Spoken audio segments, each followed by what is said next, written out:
तिरंगा हमारा है शान ए जिंदगी, वतन परस्ती है वफाए ज़मी। देश के लिए मर मिटना कबूल है हमें, अखंड भारत के स्वप्न का जुनून है हमें। सोने की चिड़िया कहलाने वाला हमारा देश भारत, जिसका इतिहास सदियों पुराना है। अनेकता में एकता की मिसाल हमारे देश ने अनेक अच्छे बुरे दिनों का सामना किया है।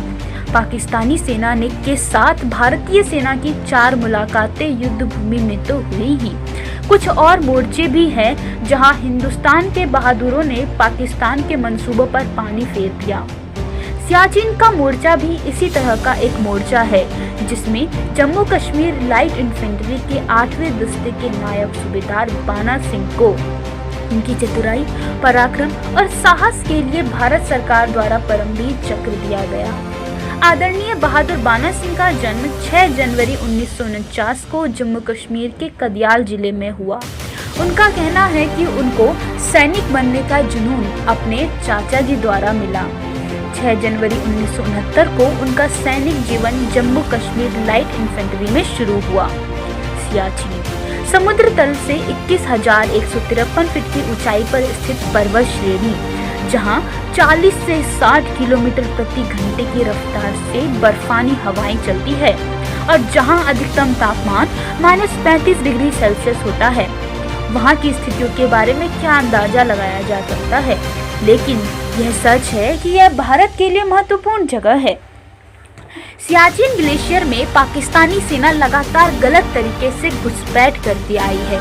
पाकिस्तान ने 1887 में सियाचिन ग्लेशियर में भारतीय सेना में एक विशाल चौकी बनाई जो किसी दुर्ग के समान था, जिसके दोनों तरफ 1500 फीट ऊंचाई बर्फ की दीवारें थी, जो इस चौकी अर्थात कायद पोस्ट, जिसका नाम पाकिस्तान के जनक मोहम्मद अली जिन्ना के नाम पर रखा गया था, उसकी हिफाजत करता था।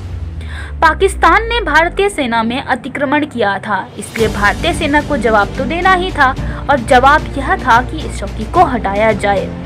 सर्वप्रथम यह कार्य सेकंड लेफ्टिनेंट राजीव पांडे वीर चक्र को सौंपा गया। उनके नाम पर ही ऑपरेशन का नाम ऑपरेशन राजीव रखा गया। 3 लगातार कोशिशों में असफल होने के बाद यह कार्य कैप्टन बाना सिंह को सौंपा गया और इन्होंने कायद पोस्ट तक जाने का एक अलग ही रास्ता खोज निकाला। वहाँ कोई पिल बॉक्स नहीं है, वहाँ कोई ऐसा साधन नहीं है कि सिल्वर के उससे गड्ढा निकालो, उस गड्ढे में बैठकर फायर करो।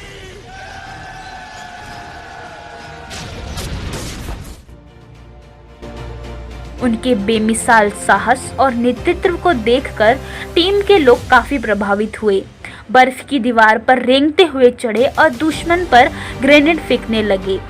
दुश्मन में हाथों हाथ लड़ाई भी की और पाकिस्तानी सेना को मार गिराया। आखिरकार 26 जून 1887 को कायद पोस्ट पर भारत का कब्जा हो गया। राइफलमैन चुन्नी लाल, लक्ष्मण दास, ओमराज और कश्मीर चंद के नायब सूबेदार बाना सिंह के नेतृत्व में चौकी पर कब्जा कर लिया गया और वहां पर तिरंगा फहराया गया। बाद में कैप्टन बाना सिंह के सम्मान में उस चौकी का नाम बदलकर बाना पोस्ट कर दिया गया। बहादुरी के प्रतीक नायब सूबेदार कैप्टन बाना को 1987 में युद्ध काल का सर्वोच्च वीरता पुरस्कार परमवीर चक्र से सम्मानित किया गया। ऑपरेशन राजीव के समय यह नायब सूबेदार के पद पर थे। 1 दिसंबर 1992 को उनको सूबेदार के पद पर प्रमोट किया गया और 20 अक्टूबर 1996 को सूबेदार मेजर के पद पर। सेवानिवृत्ति के बाद उनको कैप्टन की मानद रैंक से सम्मानित किया गया और वह 31 अक्टूबर 2000 को सर्विस से रिटायर हुए। सूबेदार मेजर बाना सिंह ही एकमात्र ऐसे व्यक्ति थे जो कारगिल युद्ध तक जीवित थे। एक साक्षात्कार में आदरणीय बाना सिंह जी से पूछा गया कि आपको पंजाब सरकार द्वारा 25 लाख पुरस्कार और 15,000 रुपए प्रति माह पेंशन देने को तैयार थी, परंतु आप, जबकि कश्मीर सरकार आपको 166 रुपए प्रति माह देती थी, तो भी आपने साफ मना कर दिया, क्यों? जवाब में कैप्टन बाना सिंह ने कहा कि इसके लिए मुझे अपनी जन्मभूमि को छोड़ना पड़ता, जो मुझे मंजूर नहीं था। सलाम है भारत माँ के ऐसे वीर पुत्र को।